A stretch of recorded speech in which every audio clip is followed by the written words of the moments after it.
대나TV 유튜브 구독 신청으로 저희에게 힘이 되어 주십시오.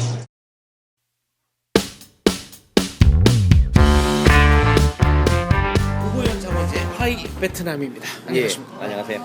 저희가 국제결혼 편을 찍었더니 예, 반응이 꽤 뜨거웠습니다. 베트남 현지에서도 막 댓글이 달리고요. 예, 예. 네. 곤란한 게 하나 있었는데요. 네. 저하고 좀 절친이 하나 있는데 베트남에 베트남 사람. 아니 한국분이. 한국분. 네. 그분이 지금 결혼 중개소를 하시고 계세요. 아니 저희가 그 국제결혼의 부정적인 측면을 말씀드리는 게 아니고 그렇죠. 문화적인 차이가 있기 때문에 이런 준비를 하면은 보다 더 잘 살 수 있다 이런 차원에서 말씀드린 거지. 그렇습니다. 결혼 중개 사업 이거 문제 많습니다 이런 얘기한 게 절대 아닙니다. 근데 제가 1편에 이렇게 이야기를 했었나 봐요. 무조건 결혼 상담소만 이렇게 맹신하는 것은 네. 문제가 될 수 있다. 근데 사실 그렇거든요.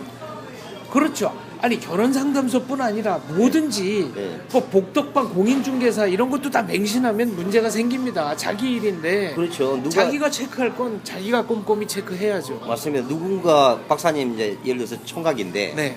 누군가 박사님이 소개를 시켜줬어요. 결혼 네. 상대자로.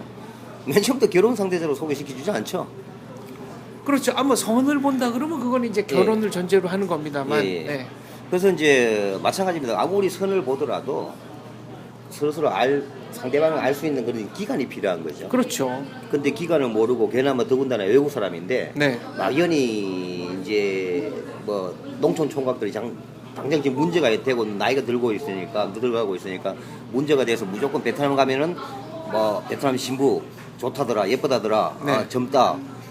근데 젊은 만큼 정확하게 잘 알지 못하면 문제가 많은 거죠. 그럼요. 근데 문제는 뭐냐면 제가 곰곰이 따져보니까요. 이게 더 큰 문제입니다. 사실은 뭐냐면은 한국 농촌 총각이 베트남 그러니까 예를 들어서 베트남이나 캄보디아나 이거 필리핀이나 외국 여성과 결혼을 한다면은 일단 경비가 많이 들어요. 생각보다. 예, 적어도 네. 제가 알기로는 10,000불 이상 듭니다. 네. 왜냐면은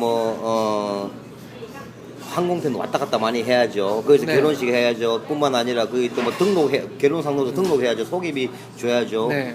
근데 문제는 뭐냐면 그렇게 시골에서 어렵게 살다가 1,000만 원 이상이나 돈을 들여서 현지 베트남으로 가서 한두 번 만남으로 네. 결혼 상대자를 찾고 어느도 되지도 않는 상태에서 그렇게 찾고 또 결혼을 또 거기서 또 직접 몇 분 만에 하시고 급속도로 그러고 와서 여기 들어와서 몇 번 안 만나고 한다는 예, 거죠. 예, 막 그렇죠. 네다섯 번 만나고 그냥 결혼하고. 그렇죠, 그렇죠. 그러니까 서너 번 만나고 이게 서로 이제 급한 거죠. 한 번도 다시 이게 보니까 이게 몇 번 왔다 갔다 할 수 있는 그런 상황이 아닌 것 같아요. 그렇죠. 물론 같은 한국에 사시면 서로 왔다 갔다 하면서 상대방을 알 수 있는 그런 시간적 여유가 있는데 외국 여성이다 보니까 근데 당장 문제는 뭐냐면 외국 여성을 자주 만나더라도 언어 소통이 안 돼요. 네. 그러니까 뭐냐면 자주 느낄 수 있는 건 뭐냐면 더 많이 만나야 된다는 결론이거든요, 사실은. 그렇죠. 결혼을 하려면 네. 상대방을 알려면. 내가 어떤 사람인지도 알려주고 저 사람이 어떤 사람인지도 알려면. 그렇죠. 근데 문제는 뭐냐면 예를 들어서 두 번, 세 번 만에 만나서 결혼 성사가 돼서 결혼을 했다고 가정을 한다는 거죠. 그래서 한국에 왔어요. 그래서 베트남 여성도 한국에 왔고 한두 달 살다가 문제가 생겨서 베트남 여성이 집을 나가고 네. 그러고 나서 나중에 예를 들어서 파혼이 됐을 경우 한국 남성 베트남 여성도 물론 좋지 않은 과거가 생겨서 안 좋겠지만 한국 사람도 굉장히 문제가 심각해요. 왜냐하면 45세에 1,000만 원 이상을 들여서 결혼을 해서 모든 동네 분들 친지분들을 다 불러놓고 잔치를 했단 말입니다. 이제 노총각 장가간다고. 예, 그렇죠.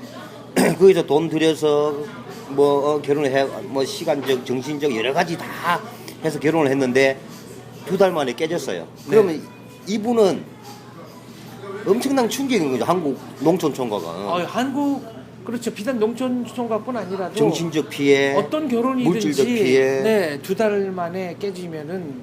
근데 그게 비일비재해요 지금요. 네. 그래서 제가 이 채널을 통해서 욕을 먹더라도 저도 한국 사람이니까요. 하고 싶은 말을 해야 되겠다. 예, 왜냐하면 베트남에서 현지 제가 생활을 하면서 베트남 여성들이 왜 한국 사람을 싫어하는지 네. 그거 아셔야 돼요. 왜냐하면 저는 깜짝 놀랐어요. 한국 보고 베트남 가서 제섬염, 이게 베트남 말이에요. 제섬염이라는 게. 네. 그걸 한국 사람만 두고 이야기를 하는 겁니다. 제섬염이라는 것은 뭐냐면은 재수 없는 놈을 갖다가 제섬염이라 그래요. 걔네들은요. 아 이거 그 외래, 우리나라가 예를 들어서 외래어듯이 네. 걔네들도 외래어가 아, 이게 제섬염입니다. 한국어를 베트남식으로 발음했는데 이제 베트남 말이 돼버린 거군요. 외래어로. 제가 어쩌면 제가 알기로는 그 용어가 네. 가라오케에서 나왔을 가능성이 많다. 아 재수 없는. No. 네. 그래서 제섬염이라면 베트남 90%가 압니다. 아이고. 네. 그래서 한국 사람이 베트남 현지 가라오케 가서 네. 여성분들 불러놓고 같이 놀면서 뭐 별로 뭐 이렇게 과시를 했겠죠. 한국에. 아무래도 네. 베트남, 저도 맨 처음에 사실 미안하지만 베트남 가서 좀 약간 이렇게 룩다운 좀 깔보게 되죠. 미국 사람이 제가 미국에서 공부할 때 저를 깔보듯이 뭔가 이렇게 기본적으로 이렇게 깔보는 게 있어요. 아무래도 다른 나라에 가면 좀 뭐 우리보다 잘 사는 나라에 가면은 기가 좀 죽겠죠. 기가 죽지만 배타적으로 저것들 하고 이제 예, 그렇죠. 생존 전략으로 예, 또 예. 경제적으로 우리보다 조금 어려운 데 가면 그것 때문에 조금 말하자면 옳은 전략은 아니지만 그게 자기의 그 낯선 환경에 던져진 자기 자신을 좀 좋지 않은 방식으로 보호를 하는 거죠. 그렇죠. 바람직한 행동은 아닙니다. 그런데 뭐 사람 사는 뭐 세상은 다 똑같은지라 근데 이제 저도 이게 없어지진 않을 겁니다. 바로 이런 점 때문에. 네. 그래서 이제 어찌됐거나 이 프로그램이 네. 장 박사님과 저와 지금 많은 분들이 이제 뭐 결혼에 대해서 굉장히 뭐 고민을 많이 하시고 네. 당장 또 이혼하신 분들도 한국에 굉장히 많지 않습니까? OECD 국가 중에서 우리나라 이혼율이 뭐 그렇죠. 몇이라 하는 거 보면은 아주 심각한 건데요. 근데 이분들이 눈을 돌릴 수 있는 게 외국입니다, 사실은. 거의 다 물어보면 네. 나도 이제 한국에서는 좀 나이도 들고 힘들 것 같고 좀 베트남 쪽 여자 어때요? 또는 뭐 캄보디아, 방글라데시 여자 쪽은 어때요? 물론 제가 이제 외국 생활을 자주 하니까 그분들이 저한테 여쭤보겠죠. 근데 그럴 때마다 저는 이렇게 이야기를 합니다. 신문에 보면 많은 광고들이 나온다. 외국 여성 뭐 한때 현수 막 곳곳에 제가 걸려 있는 걸 많이 봤어요. 그렇습니다. 예. 근데 그렇게 해서 결혼을 해가지고 하는 거는 결혼을 쉽게 할 수는 있을지 모르나 길게 오랫동안 결혼 생활을 살기는 쉽지 않다. 예. 왜냐하면은 결혼 상담소에서 건수를 올리려면 어쨌든 한 커플을 성사시켜야 수수료라든가 수수료를 받죠. 네. 그러니까 이 사람들은 누구와 결혼하든 상관이 없어요. 그러니까 과대 광고를 하든 뭐 하든 무조건 짝짓겨주기에 혈안이 되어 있는 겁니다. 네. 그래서 아무나 막 이렇게 어떻게 보면은 베트남에서 결혼한 여자도 있고 근데 처녀 행세를 하죠. 어떻게 언어가 안 통하는데 어떻게 알아보겠습니까? 또는 뭐냐면은 뭐 애인이 있는 상황도 있고 애인이 있는 상황에서 와서 한국에 일하려고 결혼해가지고 비자 받으면 일할 수 있으니까 일하려고 그렇게 들어오는 사람도 많고 베트남을 폄하하는 건 아닙니다. 그런데 이만큼 스스로 이렇게 문화가 다르기 때문에 문화가 다른 사람과 사람이 만나서 결혼을 할 때는 조심해야 될 것은 본인입니다. 왜냐하면 베트남이 좋아요. 여성들 착하고 아름답고 굉장히 또 생활력 강하고 또 모계사이다 보니까 행정하는 위에 있게 지내려 하고 남편 이렇게 순종하고 부모님 공경하고 그렇습니다. 저도 제가 알기로는 그러는데 그런데 이제 한국 분들이 농촌 사시는 분들이 또는 결혼 시기를 놓치신 분들이 베트남 여자하고 결혼을 너무 쉽게 생각하기에 그렇게 만약 결혼을 하신다면 정확하게 시일이 걸리더라도 자주 더 만나고 꼭 결혼 상담소만 아니더라도 결혼 상담소를 통해서라도 자주 더 많이 관계를 유대를 하면 서로 알 수 있는 시간이 생기고 정이 싹 트다 보면 사랑을 느낄 수 있거든요. 남녀 간에는요. 결혼이라는 게 결혼 생활 얼마나 많은 노력을 해야 됩니까? 피차간에.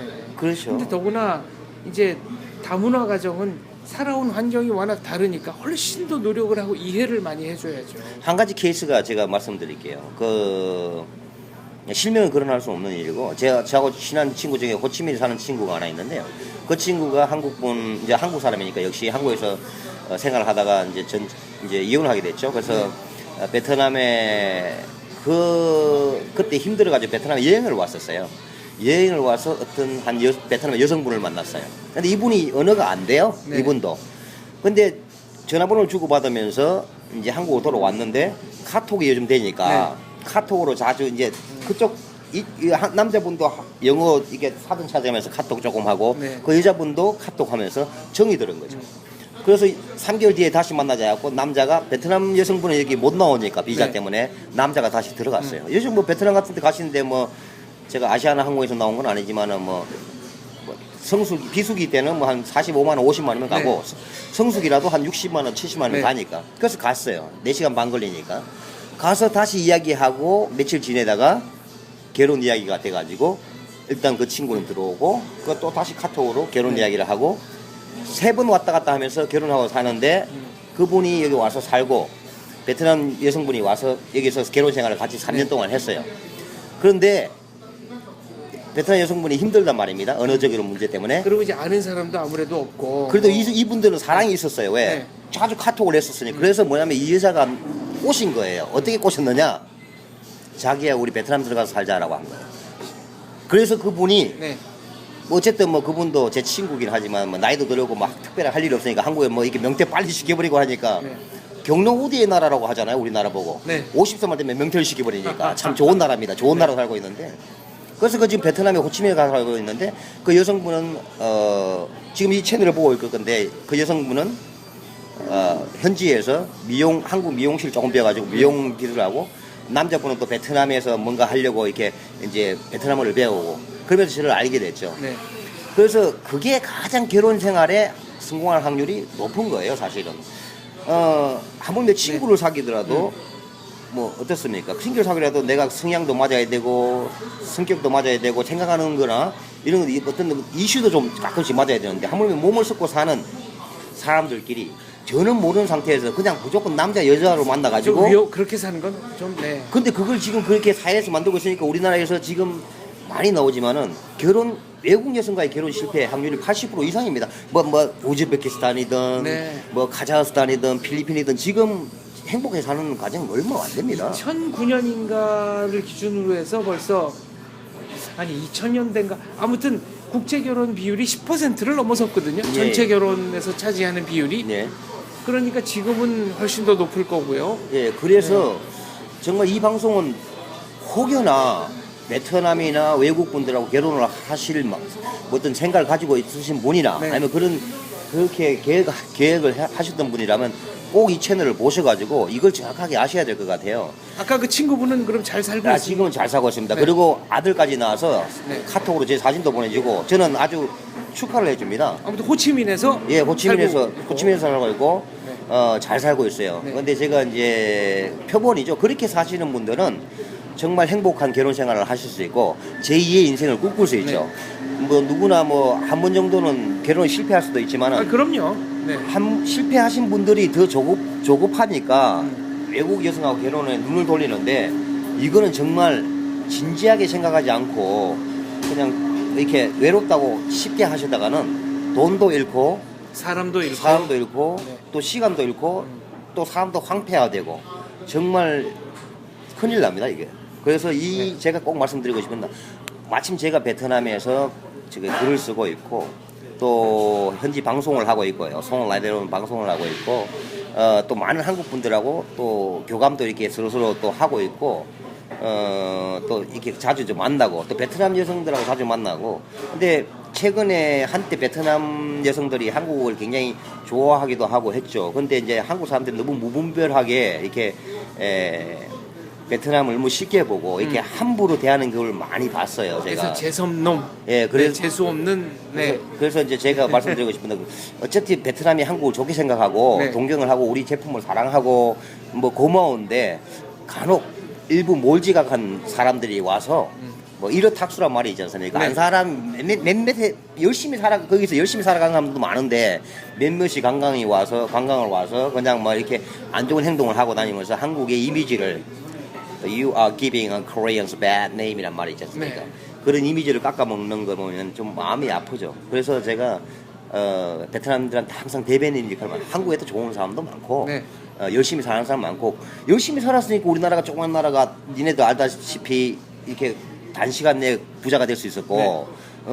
또 똑같이 니네 나라 우리나라 유일하게 전쟁을 치른 나라인데 우리는 전쟁 치른 지 물론 50년 60년이 지났지만 50년 60년 지난 나라치고 이렇게 조그만 나라에서 이렇게 급속도로 급성장하는 나라는 대한민국밖에 없어서 오히려 외부에서 그걸 표본으로서 네. 우리나라에 대해서 공부를 하고 있다. 그러니까 그 뜻은 뭐냐면 열심히 우리나라는 근면성실 열심히 공부하고 또 일하고 한다. 네. 일부 사람만 보고 판단하지 마라. 제가 이런 이야기를 많이 하죠. 알겠습니다. 네. 아무튼 결혼은 일륜지 대사인데 너무 조급하게 결정을 해서는 곤란하다. 이건 뭐 비단 국제 결혼뿐 아니라 뭐 다른 모든 결혼에 해당하는 얘기이기도 하고요. 또 한 번 실수를 했으니까 네. 두 번째 실수를 하면 안 되죠. 네. 그러니까 두 번째 실수는 더 신중해야 하는데 아무래도 조갑증이 나고 나이가 들어가니까 쉽게 이렇게 생각하셔서 누구 예를 들어서 누가 옆집에서 누구 외국분하고 결혼해서 잘 산다. 그렇다고 해서 무분별하게 막 이렇게 계획 없이 그리고 또 아름다운 여성을 이렇게 만나서 직접 선보고 얘기를 하다 보면 순간적으로 눈에 이 콩깍지가 씌워가지고. 그런데 네. 그래서 그게 문제라는 거죠. 왜냐하면 이제 베트남 분하고 베트남 여성하고 결혼한 분들은 기본적으로 나이도 있으세요, 저거. 네. 우리가 이제 뭐 혈기왕성한 20대도 아니고 30대도 아니니까 그러니까 더 신중하게 하셔야 됩니다. 만약에 예를 들어서 베트남 여성분하고 결혼을 하시고 싶은 분은 차라리 배나 TV로 네. 요청을 해주세요. 제가 도와드릴게요. 이게 요청 너무 많이 올 수도 있어요. 아니 도와드릴 수는 있어요. 근데 네. 그러다 보면 좋은 사람을 선별하고 일단 자주 만나야 돼요. 네. 제가 어쨌든 호치민에서 호치민에 잡지가 3가지 잡지가 있는데요. 한인 잡지가 3가지가 네. 있어요. 크게. 근데 그 잡지에 제가 좀 기고를 하고 있고 지금 칼럼을 쓰고 있으니까 저를 찾기는 어렵진 않을 겁니다. 왜냐하면 모든 지금 호치민의 모든 그 서점에 네. 베스트셀러 1위부터 6위까지 제가 크게 이렇게 걸려져 있기 때문에 찾는 건 어렵지는 않을 테니까 저도 같은 한국인이니까 제가 도와줄 수 있다면 네. 도와주고 싶어요, 사실은. 왜냐면 그러다가 이게 뭐 너무 많은 분이 요청하시면 어떡하려고 그러세요? 글 쓰지 말고 뭐 결혼 상담소 3차례 보낸 거죠. 그러면 결혼 상담소 하신다는 친구분, 그 지인분이 또 라이벌 업체 생겼다고 싫어할 수도 있는 거 아니에요? 그쪽 관계는 벌써 이제 그 정도의 관계는 아니고요. 저희들은 알겠습니다. 우정이 그래도 있고 그러니까 서로 힘들 때 자주 만나서 이야기하니까 그럴 일은 없을 것 같고. 알겠습니다. 국제 결혼은 보다 신중하게, 또 베트남 여성들도 뭐 한국어를 배운다거나 한국 문화를 배운다거나 사전에 준비를 좀 열심히 하면 예. 여러 가지 부작용을 많이 줄일 수 있겠다, 이런 말씀. 한 가지 제가 당부드리고 싶은 거는 네. 만약에 혹시 베트남 분을 지금 현지 만나시고 있는 분들이라도 아마 여러분도 느끼실 수 있을 거예요. 이 친구가 정말 나를 좋아하는구나 안 좋아하는구나. 그걸 어떻게 알 수 있냐면은 베트남 특성이 있는데 베트남이 좀 여성이 남성보다 좀 비율이 많아요. 네. 인구 비율이. 그래서 알게 모르게 집착점 같은 게 있어요. 그래서 네. 모든 베트남 여성분하고 결혼한 한인들은 다 알고 있습니다. 근데 베트남 이 여성분이 정말 이 남자분을 좋아하게 되면 아마 알게 모르게 자꾸 뭘 묻냐면은 가족에 대해서 많이 물어요. 당신 가족에 대해서. 두 번째 뭐냐면은 친구에 대해서. 두 번째 뭐냐면 네. 항상 무엇을 메모로 하려고 노력할 거예요. 왜냐면 한국말을 배우려고 그때부터 무슨 노력을 해요. 그거는 이미 진지하게 마음을 열었다는 그렇죠. 신호다, 이런 얘기네요. 그거 베트남 특성입니다. 그래서 그걸 딱 만나보시고 그냥 형식상 얼굴이 예쁘면 혹시 가라오케자일 수도 있어요. 네.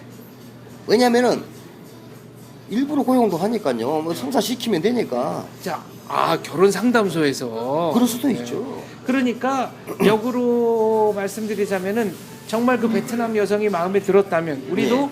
그 베트남 여성의 가족에 대해서도 물어보고, 예, 그렇죠. 또 베트남어 몇 개 중요한 거 물어보고 이러면은 그렇죠. 국제 결혼이라도 굉장히 문화 차이를 줄일 수 있겠다, 이런 얘기네요. 어쨌든 중국말도 뭐 4성이라서 어렵지만은 베트남이 6성이라서 더 어려워요, 사실은. 그래서 베트남에 애온다고 해서 되는 건 아니고, 그러면 가장 큰 무기는 성의죠, 성의를 보이는 거. 예, 가장 큰 무기는 영어예요. 네. 그래도 그쪽도 조금, 나도 조금. 네. 그렇지만 이제 바디 랭귀지가 있으니까 전혀 모르는 상태에서, 그러니까 내가 영어 공부를 조금씩 하고, 예를 들어서 뭐 밥 먹었냐 이 정도는 우리나라 사람들도 아니까. 알겠습니다. 결국 결론은 영어 강사 오보현의 결론, 영어를 배우자였습니다. 감사합니다. 감사합니다. 영어 많이 배우십시오.